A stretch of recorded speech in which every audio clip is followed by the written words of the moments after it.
What is your reason for coming out and standing into the election? I'm running this election as a Nigerian. How are you going to give a sufficient security sovereignty in Nigeria? And our commitment is to deal with insecurity decisively in two ways. One is to start pulling people out of poverty. The more you pull people out of poverty, the more you reduce criminality.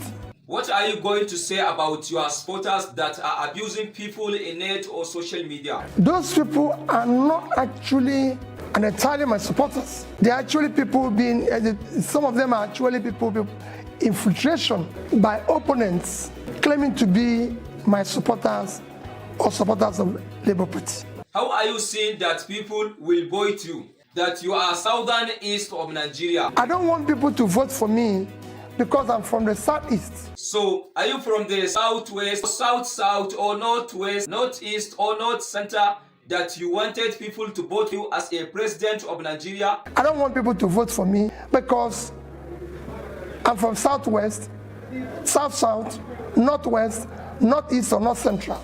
I want them to vote for me because I'm a Nigerian.